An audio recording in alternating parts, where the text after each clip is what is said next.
Good evening, everyone, and welcome back to Penn State Sports Night. I'm Eric Fenstermaker, joined by Kelly Warner and Logan Barandis, and we're here to break down the first round of the upcoming 2022 NFL Draft in Las Vegas.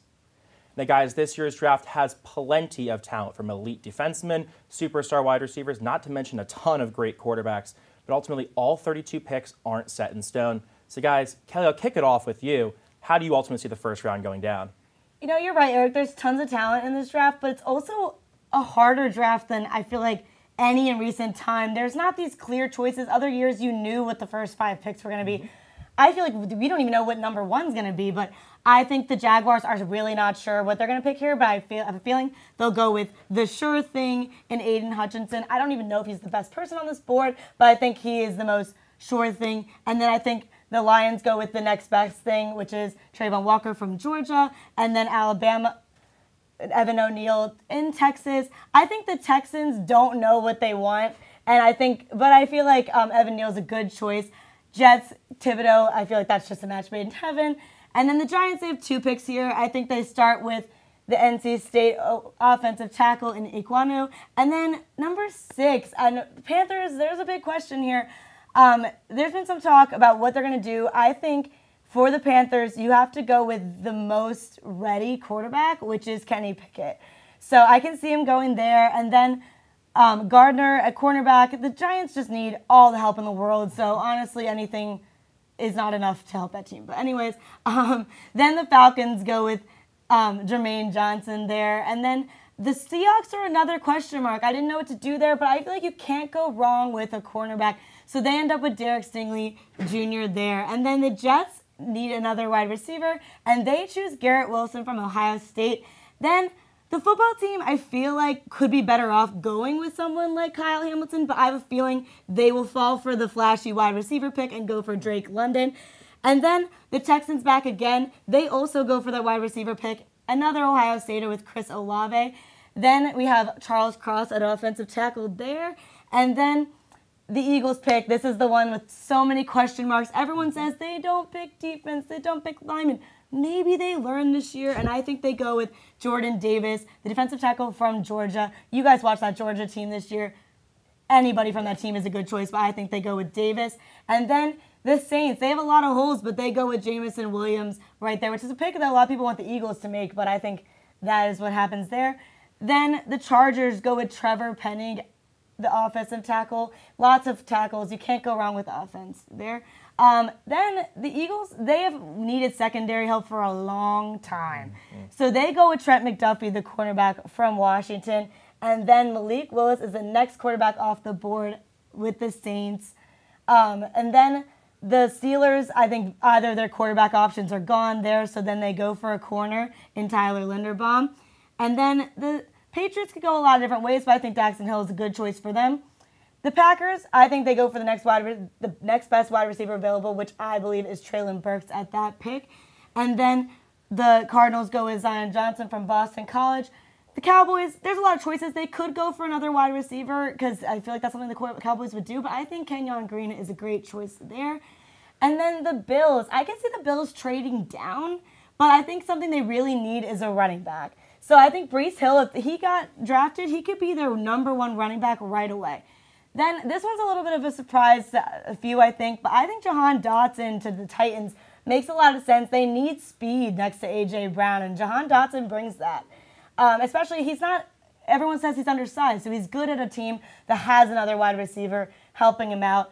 And then I've got a defensive tackle in the Bucs, and then the Packers lose out on Jahan Dotson because they went with Treylon Burks, so they go with another one with his Christian Watson. I think they need all the help they can get. I know 2 wide receivers seems surprising, but really, how many wide receivers do they have now? A whole bunch of nothing. Yeah.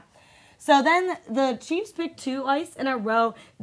I know, a little surprising they don't have a wide receiver, but as you can see, a few just go right before them. So I think they go with a safety and a cornerback because that's some help you need. The Bengals go with the cornerback as well, and Nakobe Dean, the popular linebacker, falls to 32 for the Lions. All right, yeah, that's definitely some interesting picks there, Kelly. Moving on to my mock draft now. I have a different number 1, and this is really because some of the betting odds that we've seen the past couple of days really have Trayvon Walker going at number 1 of the Jags, and this is a team that doesn't really know what they're doing with that pick, kind of like you said before, Kelly, so that means Hutchinson goes number 2 over to Detroit. And moving on to the Jets pick, you mentioned Thibodeau to the Jets. Match made in heaven, definitely a great pick there. First quarterback going to be a different one than what you said, Kelly, and Malik Willis. I think it's just a better fit for that Matt Rule offense and allows them to kind of go more option-based like they had with Cam Newton in the past. First receiver goes off the board at number 8, Drake London. I think he will be the first receiver off the board, and the Falcons, they lost Calvin Ridley to other different reasons, and they lost a lot of receivers during the offseason. And another receiver going to San Francisco, and we'll talk about why they are picking number 10 instead of the Jets a little bit later. But back-to-back secondary picks going 11 and 12. Kelly almost had Kyle Hamilton going to Washington. I think he does go there. They lost Landon Collins in free agency. And the Vikings have had a terrible secondary the past couple of years, so they get Derek Stingley, the best corner off the board. And Treylon Burks, if he falls to 14 at Baltimore, I think that is a match made in heaven for Lamar Jackson at quarterback. And then at 16, Kenny Pickett, the Saints, they have Jameis Winston, but that's only a 2-year contract, so there's definitely a lot of options open. And if he gets to that point, he could eventually make his way to New Orleans. Continue on with our next part here. Saints complement Kenny Pickett with a receiver in Chris Olave. Steelers probably should have drafted offensive line in last year's first round, so they kind of correct their mistake and go with a center here. Jahan Dotson, first Penn Stater off the board, going to Green Bay, and Aaron Rodgers doesn't have any receivers. Definitely want to make him happy there, and Arnold Ebiketie follows him at 24, going to Dallas Cowboys. They had a lot of success with Micah Parsons last year in the first round and trying to repeat that success there. Back-to-back linebackers, 25-26 with 2 playoff teams. And then the last receiver in the first round, Sky Moore, going to the Kansas City Chiefs. Patrick Mahomes, another guy that lost a lot of receivers, a lot of weapons, especially Tyreek Hill during the offseason, so trying to make him happy there. And then just sneaking into that first round is Matt Corral, and this could be the kind of succession plan for Jared Goff and that Detroit offense. A lot of really interesting picks here. One guy for me that I'm really keeping my eye on, Treylon Burks, might be a bit of a hot take, but I think when it's all said and done, he could be the best receiver in the draft. I really like what he brings to the table, and I do think one team's going to trade up to get him. Not sure who, but I do think somebody will trade up for him. But speaking of trades, they're always the staple of every single mock draft, and everybody wants to move around to get their player of the future. We've already seen a couple with the Eagles and Saints swapping picks, and we're going to see a couple more on draft night. So, Kelly, I'll throw it to you on this one. What's one trade that you think could ultimately shake up draft night? You know, the Falcons are one of those teams that need a lot of help. I think something that could work out here is if the Falcons trade with the Lions for pick 32 so that they can have 2 picks in the first round. They can get a wide receiver early, pick one of the many quarterbacks down at 32, and then the Lions get some extra draft stock there. They need a lot of help. So any of these later round picks, a lot of the times they're the ones that help you out more than those first round picks. And they would still have the number 2 pick. I think this could work out for both teams there. Yeah, and looking at my trade, a guy that's been on the trade block for quite some time is Deebo Samuel. Despite everything that his GM and John Lynch says, he wants out of San Francisco. And the New York Jets, they lost out on a lot of key receivers, with the main one being Tyreek Hill. So I have the Jets and 49ers making a quick 1-for-1 trade, with the Jets getting Deebo Samuel, getting their number 1 option for Zach Wilson and this young Jets offense. And the 49ers, they can kind of get their Deebo Samuel clone, a guy like Jameson Williams from Alabama, who would perfectly fit that 49er offense as well. So both teams come away as winners. And the Jets and their Tyreek Hill package didn't offer a first-round pick, and that would have been accepted by Kansas City. So offering just this 10th overall pick to get their man definitely makes a lot of sense here. Yeah, I really like both of those trades, Kelly. You give Detroit a lot more options, and let's be frank, they need a lot. And Logan, your pick with Deebo Samuel, look, Jets are supposed to be flying high. The Jets aren't exactly flying too high right now, so he does a little bit of everything, both rushing and receiving. Deebo would bring a lot to this offense. Could be interesting to see how he shakes up that team. And like you mentioned, they didn't win the Tyreek Hill sweepstakes earlier this year. This could be their chance for a superstar wide receiver. And let's be honest, the Jets are a team that really need a win right now. This is kind of their Super Bowl, like you've mentioned. And the Jets really need to hit a home run in this draft, play their cards right in Vegas. And the Jets need to be a big winner on draft night. But there's lots of all their other teams that really need to do well in the draft. Kelly, I'll go back to you. What team needs to win the draft most to put themselves ahead for next season? This question always makes me laugh because who doesn't need to win the draft? But I went with the Packers. I bashed them last week, and I'm going to do it again. They spent a lot of money on Aaron Rodgers. You got to keep them happy, which we've seen in the past they don't really do in the draft. So this is the year that they have to do what Aaron Rodgers wants. That's why I have 2 wide receivers. You're just trying to replace Devontae Adams, who was like half your team. I don't think that it's gonna pay off, but they need to do something big in this draft because even though you paid Aaron Rodgers a lot of money to stay, he doesn't have that many years left in him. So you got to win now.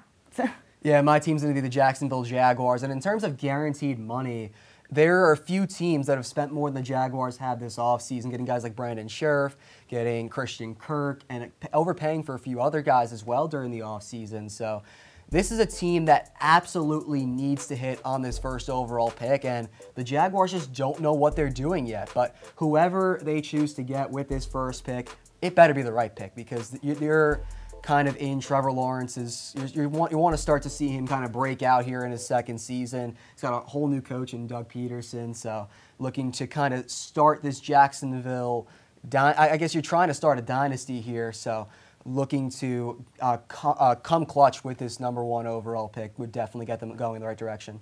Yeah, both those teams definitely need to succeed on draft night. Like you mentioned, Jacksonville really hasn't been going anywhere for recently, and Kelly, Aaron Rodgers, multi-million-dollar man, throwing to whom? Really not anybody right now, so it makes sense to getting 2 receivers there. But ultimately, both teams will have to do really well. And unfortunately, that's all the time we have for this edition of Penn State Sports Night's mock draft. You'll have to tune in Thursday night to see how our predictions pan out. You'll have to come back in the fall to see all of our content for next semester. For Kelly Warner and Logan Barandis, I'm Eric Fenstermaker. Thank you so much for watching, and have a great night.